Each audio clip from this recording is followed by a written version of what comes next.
구속사 5분 메시지.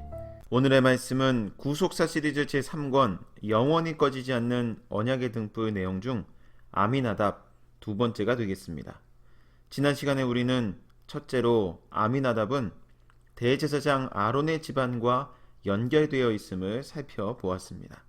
이 시간에는 두 번째로 예수님의 족보를 볼 때 람과 아미나답 사이에 생략된 사람들이 있었다는 사실에 대해 살펴보며 하나님의 은혜를 나누도록 하겠습니다.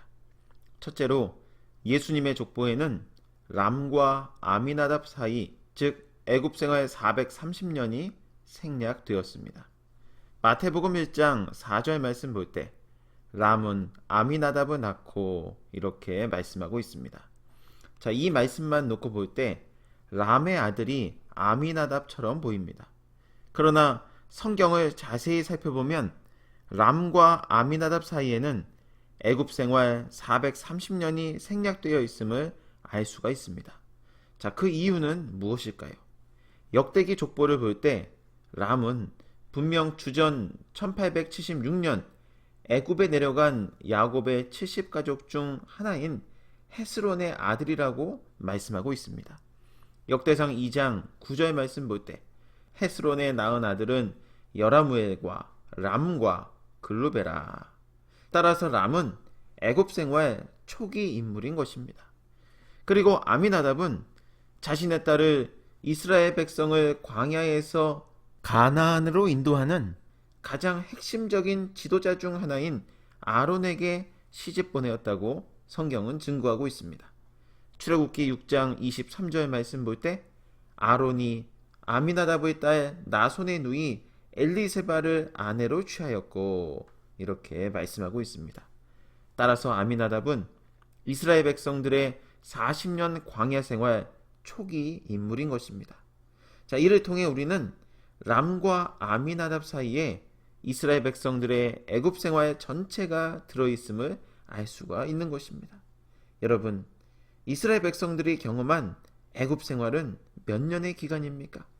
출애굽기 12장 40절과 41절 말씀 볼 때 무려 430년의 기간이었다고 말씀하고 있습니다. 그런데 예수님의 족보에서는 그 기간을 송두리째 생략하여 기록한 것입니다. 이것은 다시 말해 하나님의 의도에 따라 구속사적 관점에서 선택적으로 기록하셨음을 말씀하는 것입니다. 그렇다면 왜 애굽 생활 430년은 예수님의 족보에서 생략된 것일까요? 그것은 바로 애굽 생활이 하나님을 등지고 우상을 숭배하였기 때문입니다. 여호수아 24장 14절 말씀 볼 때 그러므로 이제는 여호와를 경외하며 성실과 진정으로 그를 섬길 것이라. 너희 열조가 강 저편과 애굽에서 섬기던 신들을 제하여 버리고 여호와만 섬기라. 이렇게 말씀하고 있습니다. 자, 여기서 분명 이스라엘 백성들이 애굽에서 하나님이 아닌 우상을 섬겼다고 말씀하고 있습니다. 여러분, 우상을 한마디로 정의한다면 하나님보다 더 사랑하는 무엇이라고 할 수 있겠습니다.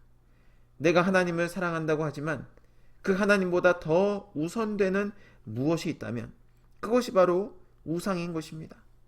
사랑하는 여러분, 저와 여러분은 지금 우상을 섬기고 있습니까? 다시 말해 하나님보다 더 우선되는 무엇이 있습니까?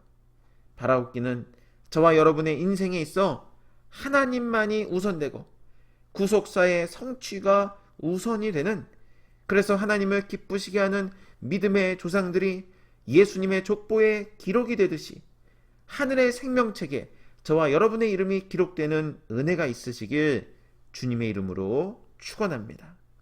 두 번째로 예수님의 족보에 기록된 인물들은 하나님의 선택을 받은 고귀한 존재입니다.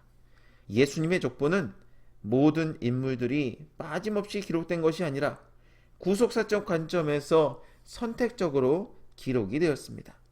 바로 아미나답의 이름의 뜻처럼 하나님의 고귀한 백성을 선택하여 기록하신 것입니다.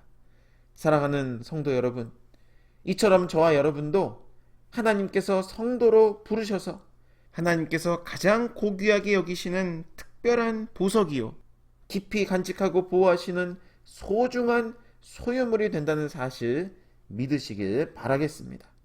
오늘 하루도 너무도 보잘것없는 저와 여러분을 택하시고 고귀하게 여겨주셔서 하늘나라 생명책에 저와 여러분의 이름을 기록해 주신 그 하나님께 감사하며 오직 생명을 바치는 충성으로 하나님께만 영광 돌리는 은혜가 있기를 주님의 이름으로 축원합니다.